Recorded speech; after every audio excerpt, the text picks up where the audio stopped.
ඉස්සර වෙච්ච සිද්ධියක් කියලා. අහන්නකො. මුල්ම කාලේ චිත්‍ර අඳිනකොට එන ඉස්සර චිත්‍ර අඳිනකොට වර්ණක තීන්ත කියලා එහෙම දැන් තරම් හොඳ දියුණු වෙච්ච දේවල් තිබ්බේ නෑනේ. ඒ කාලේ ඒගොල්ලෝ සුදු පාට තීන්ත වලට පාවිච්චි කරේ lead carbonate මේ ඉන්නේ PbCO3 lead carbonate තමයි ඒගොල්ලෝ පාවිච්චි කරේ. සුදු පාට එකක්. ඉතින් සුදු පාට තීන්ත කියලා එයාලා ගෑවේ lead carbonate. කාර්මික විප්ලවය එනවනේ. වචනීය අමතක වෙලා මාර ප්‍රශ්නයක් වුණා රොටදී මට කාර්මික විප්ලවය කියන වචනේ ආවේ නෑ කියන්නකො. අර කර්මාන්ත ආපු කාලේ කී හිටිය පුනරුදය කියලා කිව්වේ මම. පුනරුදය කියන්නේ වෙනම එකක්. අදාළම නැති. හරි. කාර්මික විප්ලවය. කාර්මික විප්ලවය ඇවිල්ලා කර්මාන්ත මැෂින් අනම්මනම් ඇවිල්ලා වායුගෝලය වෙනස් වෙනවා කෙලින්ම. කියන්නේ කාර්මික විප්ලවය කියන අර එක දවසින් වෙච්ච එකක් නෙමෙයි. හරියට මිනිස්සු එකතු වෙලා හරි එහෙනම් අපි කාර්මික විප්ලවයක් කරමු කියලා හිත ඉඳන් වායුගෝලය වෙනස් වුන්නේ නෑ. අර කාලයක් තිස්සේ ඉතින් කර්මාන්ත ඇවිල්ලා ඒවත් එක්ක විවිධ වායු වර්ගය ඉන්ධන දහන අනම්මනම් එක දුම් වලින් විවිධ වායු වර්ග කලවම් වෙලා වායුගෝලයට අලුතෙන් මෙච්චර කල් නොතිබිච්ච වායු වර්ග ආවා. එහෙම ආපු එකක් තමයි H2S. එහෙම ආපු එකක් H2S. දැන් නම් සාමාන්‍යයෙන් කර්මාන්ත කරනකොට පරිසරය ගැන විවිධ දේවල් හිතනවනේ. හිතලා ඒගොල්ලෝ අහිතකර වායු පිට වෙන එක අවම වෙන්න මොනවා හරි උපක්‍රම ගන්නවා. නිසා දැනුත් H2S එහෙම ලොකුවට නෑ. හැබැයි ඒ කාලේ රෙගියුලේෂන්ස් මොකුත් ඇවිල්ලා නැති කාලේ ওই ප්‍රශ්නේ තිබ්බා. H2S එහෙම ගොඩක් දැන් වායුගෝලයේ තියෙනවා. ඉස්සර තිබ්බේ නැති ඒවා.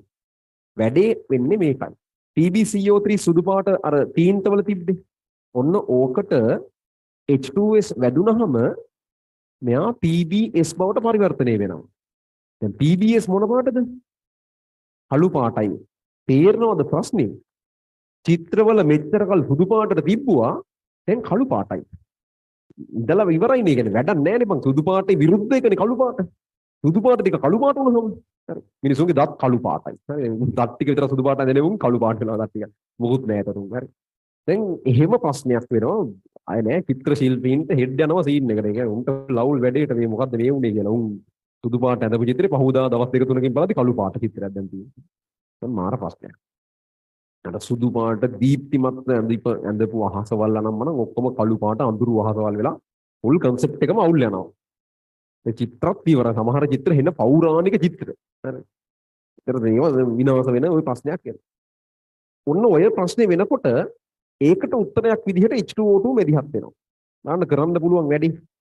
මෙච්චරයි කරන්නේ ප්‍රශ්නෙට විසඳුම මෙච්චරයි කැමරා. විසඳුම විදිහට මෙච්චරයි කරන්නේ. පින්සලක් ගන්නවා. H2O2 ටිකක් පින්සලේ ගානවා.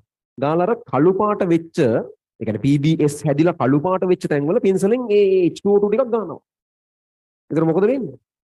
PbS එක PbSO4 වෙනවා. කළු පාට ආයම සරයක් සුදු පාට වෙනවා. ගේම ක්ලෝස්. ඔන්න ඔහොම තමයි ඒ කාලේ තෙල් සායම් චිත්‍ර කළු පාට වුණාට පස්සේ ඒවා සුදු පාට කරගත්තේ. කළු පාට එකට H2O2 ගෑවට පස්සේ ඒක සුදු පාට වෙනවා.